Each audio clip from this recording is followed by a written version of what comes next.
Irmãos e irmãs, mais uma edição da Liturgia da Palavra da Igreja Católica Apostólica Romana. Essa liturgia é veiculada nas celebrações do mundo inteiro na Igreja Católica. Vamos aos dados principais. Liturgia de 19 de setembro de 2019, quinta-feira da 24ª semana do Tempo Comum. A cor litúrgica é verde. No ritual da celebração temos o ofício do dia. Antífona da entrada.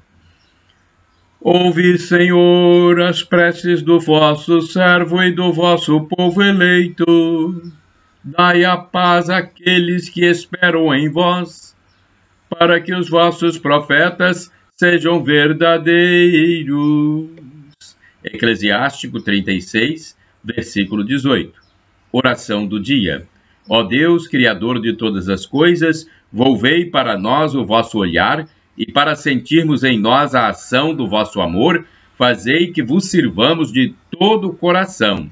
Por nosso Senhor Jesus Cristo, vosso Filho, na unidade do Espírito Santo. Amém. Primeira leitura. Leitura da primeira carta de São Paulo a Timóteo, capítulo 4, versículos de 12 a 16. Caríssimo, ninguém te despreze por seres jovem. Pelo contrário, serve de exemplo para os fiéis na palavra, na conduta, na caridade, na fé, na pureza. Até que eu chegue, dedica-te à leitura, à exortação, ao ensino. Não descuides o dom da graça que tu tens e que te foi dada por indicação da profecia, acompanhada da imposição das mãos do presbitério. Com perseverança, põe estas coisas em prática para que todos vejam o teu progresso. Cuida de ti mesmo e daquilo que ensinas. Mostra-te perseverante. Assim te salvarás a ti mesmo e também àqueles que te escutam. Palavra do Senhor, graças a Deus. Vamos agora ao Salmo responsorial, é o Salmo 111. Versículos de 7 a 8, 9 a 10, refrão 2a. Grandiosas são as obras do Senhor. Grandiosas são as obras do Senhor. As obras de suas mãos são verdade e justiça. Imutáveis os seus preceitos, irrevogáveis pelos séculos eternos, instituídos com justiça e equidade. Grandiosas são as obras do Senhor. Enviou seu povo à redenção, concluiu com ele uma aliança eterna. Santo e venerável é o seu nome, santo e venerável é o seu nome. Grandiosas são as obras do Senhor. O temor do Senhor é o começo da sabedoria. Sábios são aqueles que o adoram. Sua glória subsiste eternamente. Sua glória subsiste eternamente. Grandiosas são as obras do Senhor. Grandiosas são as obras do Senhor. Agora vamos à aclamação ao Evangelho, ao Santo Evangelho. Aleluia, aleluia, aleluia, aleluia, aleluia, aleluia. Vinde a mim todos vós que estáis cansados, o descanso eu vos darei, diz o Senhor. Mateus 11, versículo 28. Aleluia, aleluia, aleluia, aleluia, aleluia, aleluia. Evangelho de Jesus Cristo segundo São Lucas, capítulo 7, versículos de 36 a 50. O Senhor esteja convosco, Ele está no meio de nós. Proclamação do Evangelho de Jesus Cristo, segundo São Lucas. Glória a vós, Senhor. Pelo sinal da Santa Cruz, livra-nos Deus nosso Senhor dos nossos inimigos. Naquele tempo, um fariseu convidou Jesus a ir comer com ele. Jesus entrou na casa e pôs-se à mesa. Uma mulher pecadora da cidade, quando soube que estava à mesa em casa do fariseu, trouxe um vaso de alabastro cheio de perfume e, estando a seus pés por detrás dele, começou a chorar. Pouco depois, suas lágrimas banhavam os pés do Senhor e ela os enxugava com os cabelos, beijava-os e os ungia com o perfume. Ao presenciar isto, o fariseu que tinha convidado dizia consigo mesmo: se este homem fosse profeta, bem saberia quem e qual é a mulher que o toca, pois é pecadora. Então Jesus lhe disse: Simão, tenho uma coisa a dizer-te. Fala, mestre, disse ele. Um credor tinha 2 devedores. Um lhe devia 500 denários e outro 50. Não tendo eles com que pagar, perdoou a ambos a sua dívida. Qual deles o amará mais? Simão respondeu: a meu ver, aquele a quem ele mais perdoou. Jesus replicou-lhe: julgaste bem. E voltando-se para a mulher, disse a Simão: vê esta mulher? Entrei em tua casa e não me deste água para lavar os pés. Mas esta, com as suas lágrimas, regou-me os pés e enxugou-os com os seus cabelos. Não me deste o ósculo. Mas esta, desde que entrou, não cessou de beijar-me os pés. Não me ungiste a cabeça com óleo, mas esta, com perfume, ungiu-me os pés. Por isso te digo, seus numerosos pecados lhe foram perdoados, porque ela tem demonstrado muito amor.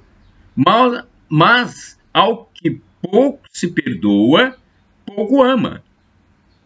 E disse a ela: perdoados te são os pecados. Os que estavam com ele à mesa começaram a dizer então: quem é este homem que até perdoa pecados? Mas Jesus, dirigindo-se à mulher, disse-lhe: tua fé te salvou. Vá em paz. Palavra da salvação. Glória a vós, Senhor. Vamos à liturgia comentada de Antônio Carlos Santini, da Comunidade Católica Nova Aliança, e-mail santini@novaalianca.com.br. Mostrou muito amor.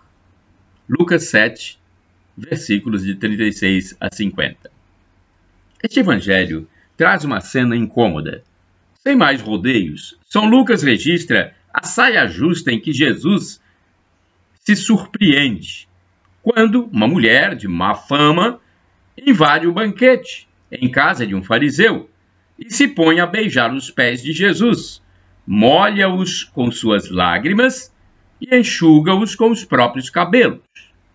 Em silêncio, o rígido anfitrião julga Jesus. Não pode ser profeta o homem que se sujeita a essa relação impura, pensa ele. Jesus, ao contrário, avalia tudo com outro olhar. Ela muito amou. O legalismo dos fariseus manifesta uma fixação na pureza ritual, separando estritamente pessoas e objetos em 2 classes, puros e impuros. Naturalmente, eles se julgavam puros. Jesus, ao contrário, toca os leprosos, acolhe os pecadores e revela seu infinito potencial de transformar nossa impureza em santidade, mudar pecado em perdão. Ele diz explicitamente: eu vim para os pecadores. Marcos 2, versículo 17. Mas não podemos nos centrar no gesto de amor dessa mulher. Sim, ela amou muito, mas existe alguém que amou muito mais que ela, o próprio Deus. E é por meio de nossos pecados que esse amor se revela. Eis o que diz André Luff. Para a mulher pecadora, foi necessário o pecado e o perdão, mas para Deus, igualmente, e São Paulo diz de maneira explícita, era necessário o pecado do homem, o de Adão e o nosso, para conseguir revelar a nós o amor de Deus. A prova de que Deus nos ama é que Cristo morreu por nós quando ainda éramos pecadores, de São Paulo, em Romanos 5, versículo 8. Em sua sabedoria misericordiosa, assim Deus o quis. O amor de Deus não é uma recompensa concedida àquele que é justo e não precisa de perdão. Ele é uma força que perdoa e restaura, que cobre uma multidão de pecados, que transborda e supera o fosso cavado entre Deus e a sua criatura. Essa verdade paradoxal parece inteiramente fora do alcance do fariseu legalista. Ele estava pronto a oferecer um banquete material só para justos, mas Jesus Cristo oferece um banquete espiritual para todo pecador capaz de chorar seus pecados. E o engano de Simão é denunciado à luz do sol quando o mestre compara seu comportamento com o gesto da pecadora.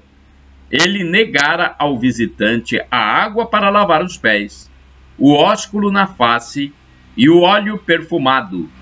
E ela oferece lágrimas, beija os pés de Jesus e unge-os com uma essência preciosa, conforme está em João 12, versículo 3.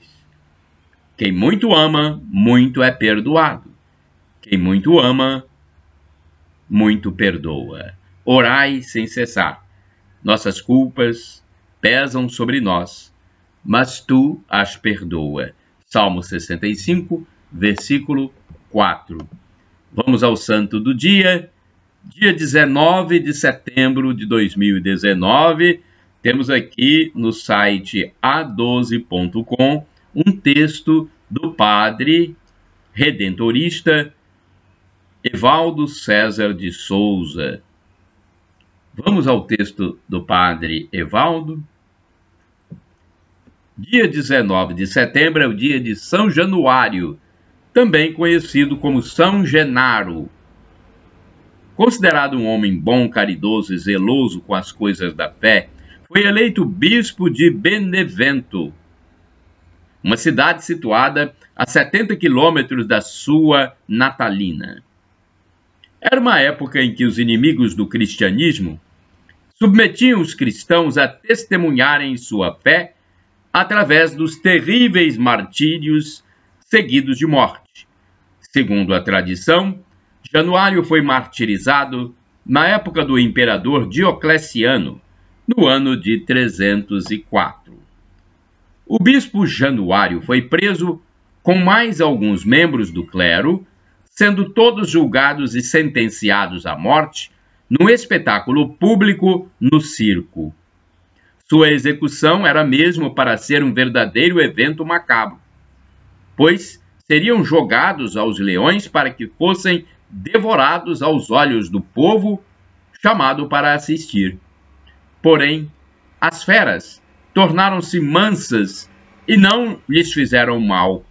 O imperador determinou então que fossem todos degolados ali mesmo. Segundo a antiga tradição, alguns cristãos piedosamente recolheram em ampolas o sangue do bispo Januário e o guardaram como preciosa relíquia que viria a ser um dos mais misteriosos e incríveis milagres da Igreja Católica. O sangue do mártir é guardado cuidadosamente na Catedral de Nápoles. Durante a sua festa, no dia 19 de setembro, todos os anos, sua imagem é exposta à imensa população de fiéis. Por várias vezes, nesta ocasião, a relíquia do seu sangue se liquefaz, adquirindo de novo a aparência de recém-derramado e a coloração vermelha. Um mistério que só mesmo a fé consegue entender e explicar. Por tudo isso, o povo de Nápoles e todos os católicos devotam enorme veneração por São Januário ou São Genaro. Até a história dessa linda cidade italiana, cravada ao pé da montanha do Vesúvio, se confunde com a devoção dedicada a ele, que os protege das pestes e das erupções do referido vulcão. Reflexão. A vida de São Genaro, ou São Januário, mistura tradições e fatos. O que importa é receber deste santo o exemplo de amor e seguimento de Cristo, a ponto de doar por ele o sangue nas arenas do martírio. As tradições piedosas são apenas detalhes de uma existência dedicada à pregação do Evangelho. Oração. Rezemos, caríssimos irmãos e irmãs, Deus eterno e todo-poderoso, que vossos pastores associastes São Januário, que a vossos pastores associastes São Januário, a quem destes a graça de lutar pela justiça até a morte, concedei-nos por sua intercessão suportar por vosso amor as adversidades e correr ao encontro de vós que sois a nossa vida. Por nosso Senhor Jesus Cristo, vosso Filho, na unidade do Espírito Santo. Amém. Shalom Adonai, expressão hebraica que quer dizer a paz de Cristo Jesus, de nosso Senhor. Maranata, Maranata ou Maranatá, expressão do dialeto de Jesus, o aramaico, que quer dizer vem, Senhor. Senhor, vem. Esperamos a sua segunda vinda para nos levar para a vida eterna. E El Shaddai, Deus onipotente, Deus todo-poderoso, Ele proverá. Acredite.